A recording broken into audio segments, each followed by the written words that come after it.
अमेरिकी राष्ट्रपति Donald Trump ने सोमवार को पदभार ग्रहण करने के बाद जन्मसिद्ध नागरिकता यानी कि बर्थराइट सिटीजनशिप को समाप्त करने के उद्देश्य से एक कार्यकारी आदेश पर हस्ताक्षर किए।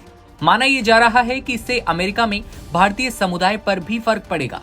जन्मसिद्ध नागरिकता मतलब अमेरिका में जन्मे बच्चे को स्वतः नागरिकता मिलने से है।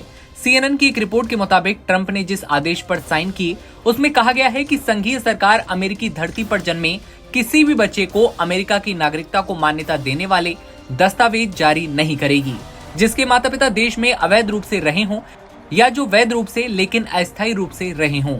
आदेश में कहा गया है कि केवल उन लोगों पर लागू होगा जो इस आदेश की तारीख से 30 दिनों के बाद अमेरिका में जन्मे हैं। ट्रंप के इस आदेश का मतलब है कि ये अनडॉक्यूमेंटेड प्रवासियों के अलावा अस्थायी कार्य वीजा पर कानूनी रूप से रहने वाले लोगों को भी प्रभावित करेगा।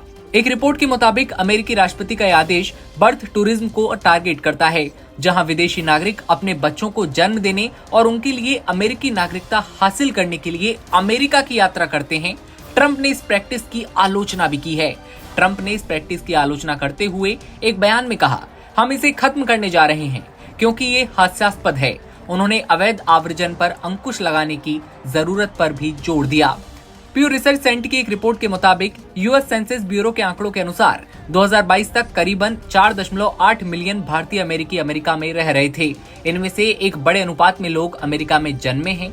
चूंकि ट्रंप के आदेश में कहा गया है कि केवल उन लोगों पर लागू होगा जो इस आदेश की तारीख से 30 दिनों के बाद अमेरिका में जन्मे हैं, इसका मतलब साफ है कि अमेरिका में भारतीयों की आने वाली पीढ़ी इसके दायरे में होगी और कहीं न कहीं प्रभावित होने वाली है। वहीं ट्रंप की पॉलिसी लागू हो जाने के बाद अस्थायी कार्य वीजा जैसे कि H-1B या ग्रीन कार्ड का इंतजार कर रहे भारतीय नागरिकों के अमेरिका में जन्म लेने वाले बच्चों को अब स्वचालित रूप से अमेरिकी नागरिकता नहीं मिल सकेगी। वहीं परिवार आधारित इमिग्रेशन अमेरिकी नागरिकों को 21 साल की आयु होने पर अपने माता पिता को देश में लाने के लिए पिटीशन फाइल करने की अनुमति देता है। ऐसे में आपकी क्या राय है? ट्रंप ने बीती रात जब शपथ ग्रहण की उसके बाद कई सारे बड़े फैसले लिए, जिनमें से एक फैसला नागरिकता को खत्म करने का भी है। आपकी क्या राय है? कमेंट सेक्शन में बताइए और तमाम खबरों के लिए आप बने रहिए NBT ऑनलाइन के साथ। नमस्कार।